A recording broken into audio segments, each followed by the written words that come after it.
It's easy to hear your favorite artist on WFPK from wherever you are. Listen on your smart speaker, live stream from our website at WFPK.org, from Louisville Public Media. I'm not at home. I'm in a hotel room.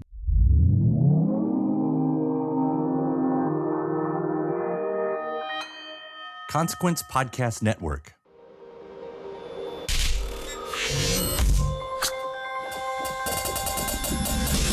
Hey, welcome to another edition of Kyle Meredith with.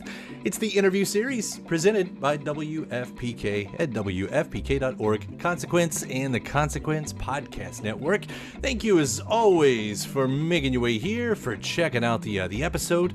Please do hit that subscribe button so you can keep up with all the interviews that I send your way. 3 new ones every week, new one every Monday, Wednesday, and Friday, which makes it a great way to keep up with your favorite artists and discover those new ones at Spotify, at Apple Podcast, NPR, WFPK.org, Consequence, YouTube for the video versions, or anywhere you get your podcast from. You can subscribe to Kyle Meredith with. Don't forget to also give the series a rating, leave a review.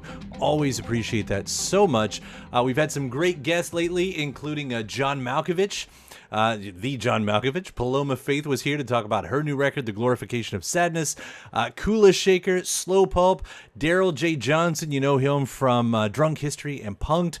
We had Aldous Hodge. Aldous, who's been in everything from Black Adam and Leverage. He's in the new movie called Marmalade. Mary Timony of XX. Natalie Morales was here. Natalie Morales of The Morning Show and Plan B, Parks and Recreation. And we started the month of February with Matthew Vaughn, the director of the movie Argyle. Just an example of what you can expect when you subscribe to this very here series, the Kyle Meredith with podcast. And that's me, Kyle Meredith, today catching up with MGMT. Andrew VanWyngarden and Ben Goldwasser back with a brand new record called Loss of Life.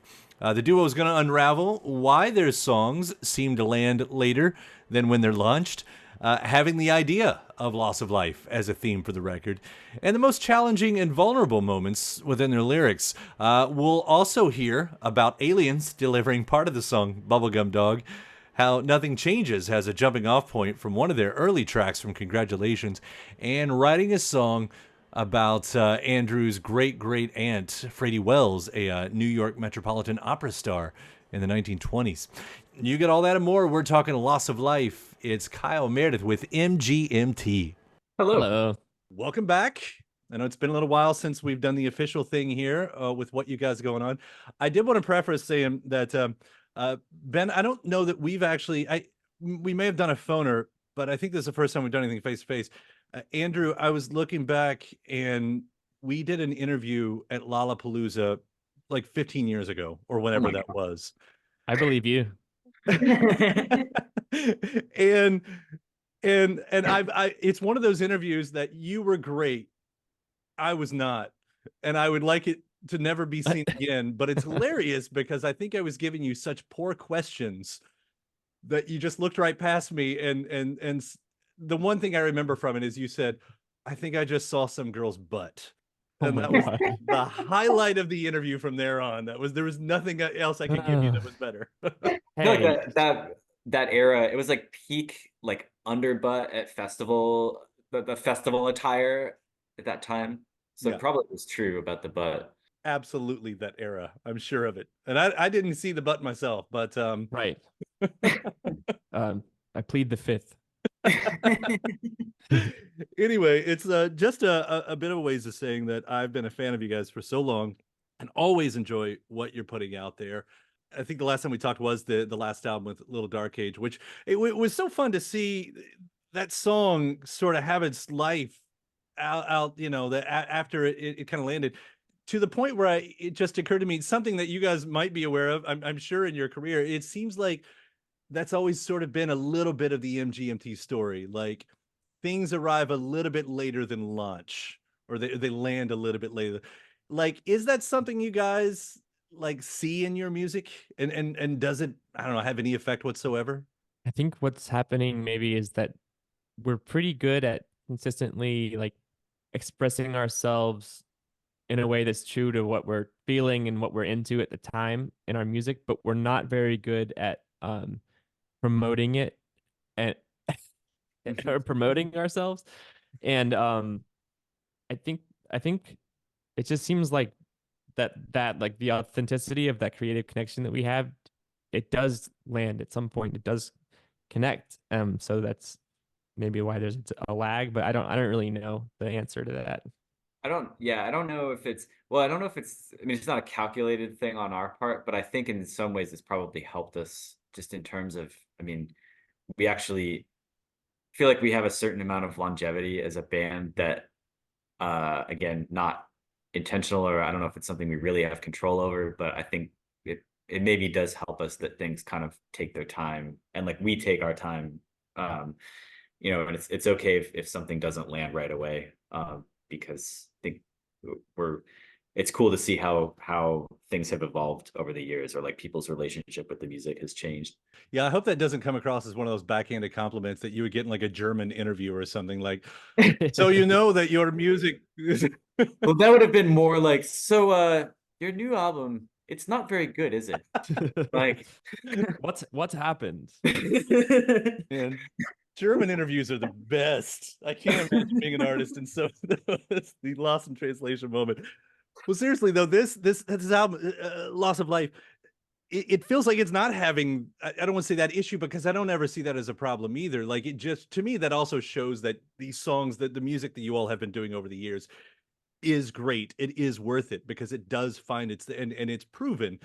But, you know, when Mother Nature arrived on this one, I mean, everybody that I knew, that just in my circle of friends is what I'm saying, like, that was the point of conversation. We were like, oh my God, have you heard this song? You know, it was just like, it was there and we all were feeling what was happening. Is there a beginning to this album? Like, how did you guys find your way into this? I think that the real beginning is when we had a forced reset and a forced kind of come down in 2020, when we were still on the Little Dark Age kind of album cycle thing, but we had gotten out of our contract with Sony, so we were like free agents but still touring, and then tours got canceled, everything was shut down, and suddenly we found ourselves with like nothing scheduled. I don't know, it was just like a moment, one of the first moments in over a decade where Ben and I were just able to just, I don't know, be normal people to an extent. And that was sort of at the genesis, I think. But that's when a few songs that were older ideas sort of came back up in our heads, and we were loosely talking about making music. And then in 2021 we did a couple sessions with Dave Fridman, but they were very kind of exploratory, and we did come up with a couple ideas for the album then, but it really wasn't until 2022 when things just sort of really started to quickly take shape. But I think it was coming after that kind of downtime. It was a way different energy and mindset than we had ever experienced, or not ever, but since we had been doing kind of 4 albums on a major label, where you release something and then you tour and promote it, and then you kind of have this desire either to like keep touring, or as soon as you're done touring, like, no, we have to make another album now. So it was like the first time we had a break from, got off of that train a little bit. And we'll be right back right after this. Welcome back. It's Kyle Meredith with MGMT. Ben, from your side, do you find, you know, when you don't have an album and that pressure's not there, for some that's a problem though, right? I mean, for some artists, like, they need the pressure, or they just, when is the painting finished? You know, when do you put the last keystroke on? Like, is it helpful not having that kind of situation? I don't know. I mean, I think we've always kind of put that pressure on ourselves in a way. Like, if there ever really is a deadline, I feel like it's more likely to come from us, and feeling like, all right, it's time to just decide that this is done, and like book a session to mix the record. And like, we tend to procrastinate a lot of things, or just, it's not necessarily like, I wouldn't say it's like sloppy, but it's like we leave a lot of things for the end. And a lot of times, like, Andrew doesn't like to write lyrics until we're in the mixing stage of the album, and kind of like summing up the whole process in like a concentrated period of time, or just like trying to harness the emotion of like finishing the record, and just like putting everything into place and having that be the moment when it all comes out. So I feel like that's just how we've trained ourselves to operate in some ways. Yeah, those Andrew, the way I hear about people when the type of artists that do that sort of wait to write the lyrics, and then that's when you do get the themes or whatever, because they're all coming at once. And reading about this, and even I won't say dissecting it, just the way they arrive to me, like that loss of life as a theme Mm-hmm. of some. And I mean, we drop through the stars in this album, and we dig into the shallow puddles. Like it's almost all of the universe, from the furthest to the most simple, is sort of present here. I don't know how much you can say or feel, okay about talking about that, but with those humongous scopes, what does the loss of life represent?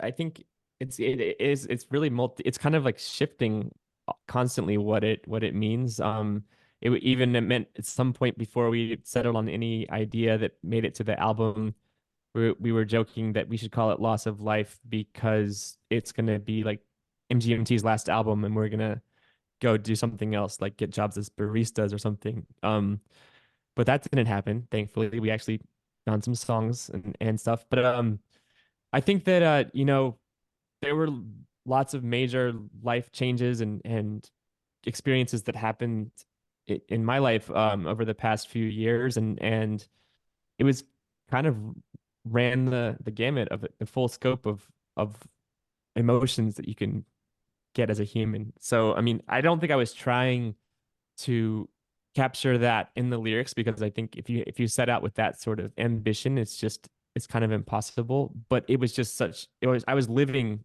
it, and it was coming out in the lyrics and in the music. Because I think that for us, we would talk about loss of life not just being like a death of human death or any sort of death, but like it's just kind of a perspective shift, and how even like the birth of a child can mean having to accept and mourn sort of a past self or some sort of life that was you cherished for years and years, and kind of there's just all of this movement of energy, you know. And then by the end of the album, I mean, not to be, I don't say I want to be cliche. It's in the album because it's all about love by the end of the album. I mean, It is, yeah. yeah. And there's that moment, I'm looking at the track list, I think it's Dancing in Babylon, where you actually say the words, I love you. Mm-hmm. And I've heard Like artists a say mantra. yeah, but like for some people, like that's a very difficult 3 words to write in a song. Yeah. Do you find that's the case? There were lots of moments that I think were a major challenge to us as a band who has experimented with so many different styles and sort of like lots of more tongue-in-cheek or like pastiche kind of things, and sort of like inscrutable psychedelic lyrics and that kind of thing, to be like, I'm gonna say I love you in a song. I mean, like the same thing happened on the last song on Loss of Life, where it's like just trying to be the most like bare and naked you can be, and just doing it, and not giving a fuck. So we I tried think it's it. also like a lot of the challenge for us is being very self-conscious about kind of like where we're at in our lives and our careers, and sort of comparing ourselves to like observing other artists who enter a sort of like self-serious, self-important phase of their career, and being like, we don't want to do that, but we also like want to, like we have a lot of like really intense feelings right now that like we and a desire to connect with other people, or it feels like an important time to be for like human beings to be connecting with each other. So I think that kind of grappling with that a little bit.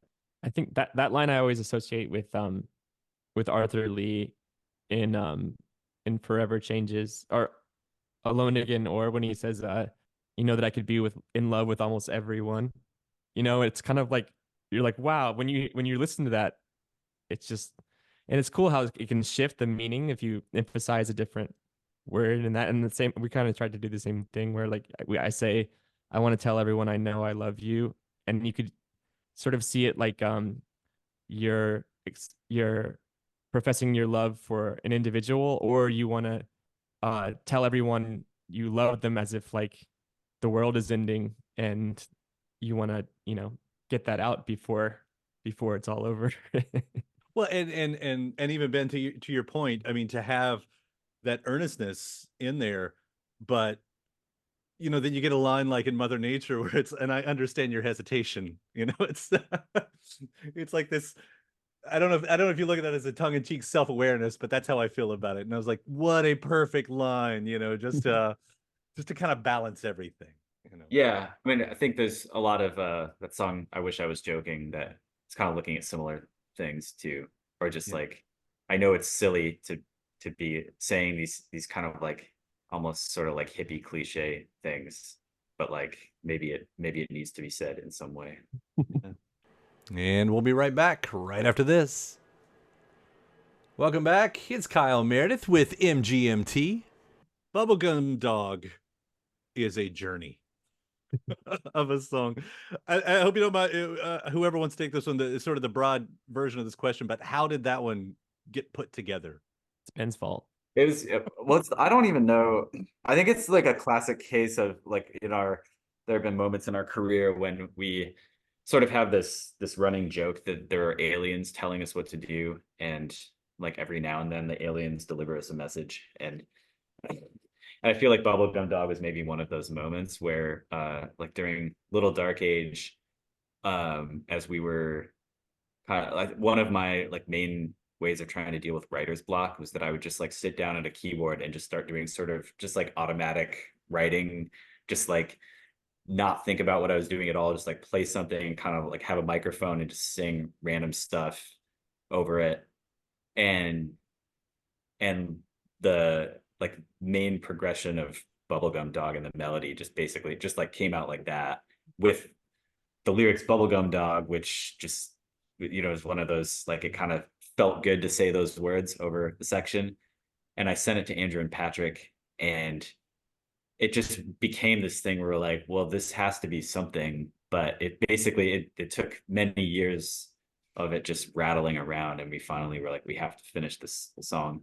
It almost felt like we were forced to finish it. Like we didn't really, not in like a super negative way, but like sort of like in the video, like we kept running away like from it, being like, this is just a joke. Like this can't actually be a song.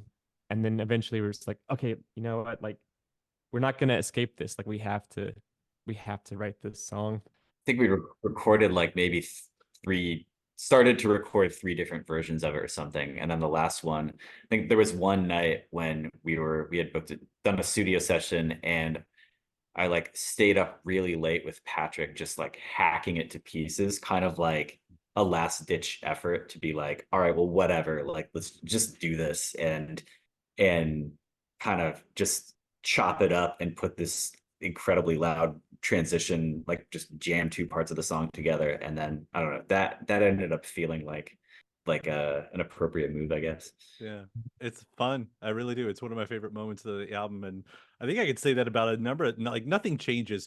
Like those chords are such a mood.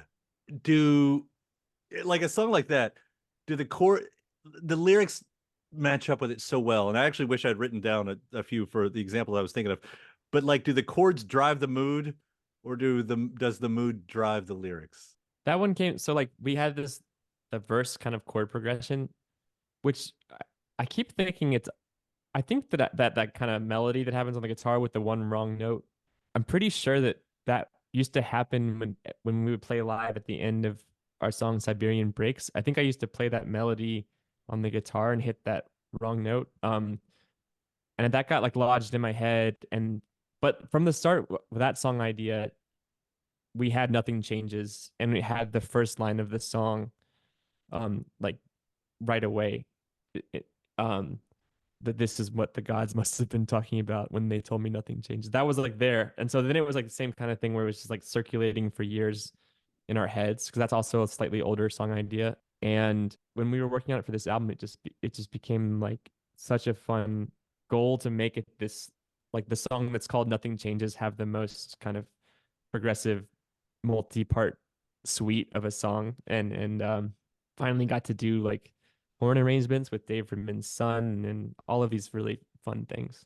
Try to do like a really long held out vocal note, which I've never done before. Are there other guests? Was I reading the right about the guests for the album? I mean, is it Nels Cline, Sean Lennon, There's a slew. Phillips? Yeah, God, those are great names. It was fun. I mean, we're like fortunate to be friends with all those people, so it's really kind of less of a like just felt like an organic, just kind of like most of it was the result of just hanging out with people or pitching them something and just be like, just do what you do on this, and it wasn't like a contrived thing at all. It's a nice roster to have just hanging around anyway. Yeah. Seriously, the songs are great, and I mean, Phradie's song. It was Phradie. Is that? Am I saying it right? Phradie. Phradie's. Yeah. Yes, Phradie. Who's Phradie? It's a family name. It's my great aunt, Phradie Wells, who I didn't know, I never met, but she had a pretty like eccentric and wild life where she was from a very small town in Missouri and was a school teacher, and then wound up auditioning in front of the director of the New York Metropolitan Opera, and became like a star soprano in the 1920s in New York, but sort of like never like had much of a ambition to be a star. So after a few years, she sort of left and went back to Missouri. But yeah, so that's Phradie Wells, and then yeah. But again, it's just one of those. It's another cool moment on the record, and I really do. I love this. I love what you guys do, and every single time it feels like a surprise, and every single time I'm not let down. Every single time I don't have to say, so you guys made a bad album, right? It's we should make a bad album. That'd be fun. Like what's the Neil Young oh yeah, like the early 80s one? When he was trying to get off, like to fulfill his label contract, and it's like the rockabilly. Right. Everybody's rocking. Oh God. But still, like he had to try. And so those songs are complete songs. It's not like, I mean, he could have just turned in, some of the noise stuff that he did live later on as its own complete song. Like Sonic Youth put out the Silver Sessions, which was like 8 tracks of just distortion. Yeah. But he made those songs. So it's like, is it a bad album? Because somebody probably thinks that's their favorite Neil Young album, like somewhere. I hope so. Yeah.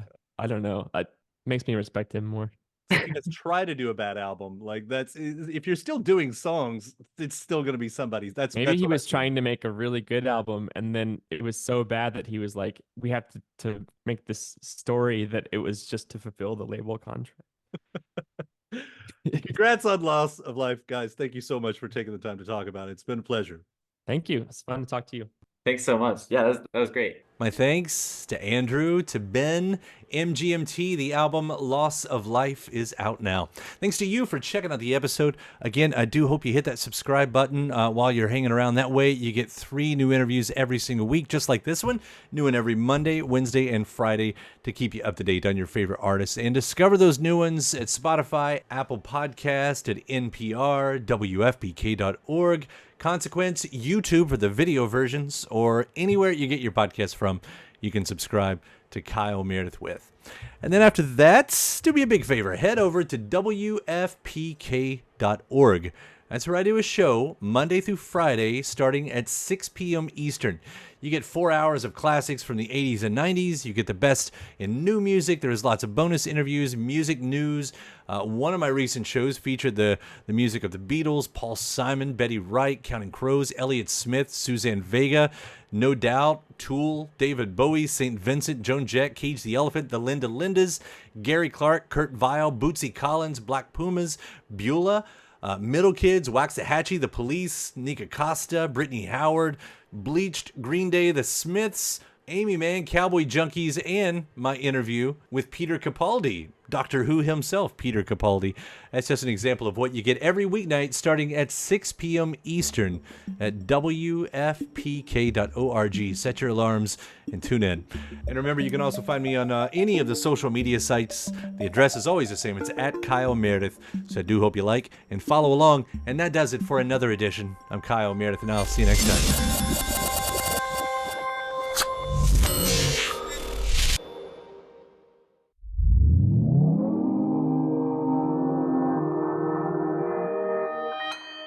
Consequence Podcast Network. All right, bye. It's easy to hear your favorite artist on WFPK from wherever you are. Listen on your smart speaker, live stream from our website at WFPK.org, from Louisville Public Media. And thanks to my guest. Also, thanks to you for checking out the episode in the series. Before you get out of here, hit that subscribe button. Again, you get 3 brand new interviews every single week. New one every Monday, Wednesday, and Friday at right here on YouTube, or of course anywhere in podcast land, including iTunes, Apple Podcasts, Spotify, Podchaser, NPR, or WFPK.org as well. A great way to keep up with your favorite artists and discover new ones as well. Then after that, actually head over to WFPK.org. That's where I do a show Monday through Friday, 6 p.m. Eastern. It's an hour full of song premieres, music news, anniversary spins, bonus interviews, Monday through Friday, 6 p.m. Eastern at WFPK.org. Consequence has your music and film news. You can also find me on the social media spots, Facebook, Instagram, mostly on Twitter. All 3 of them, the address is at Kyle Meredith. Do hope you like and follow along. That does it for another edition. I'm Kyle Meredith. I'll see you next time.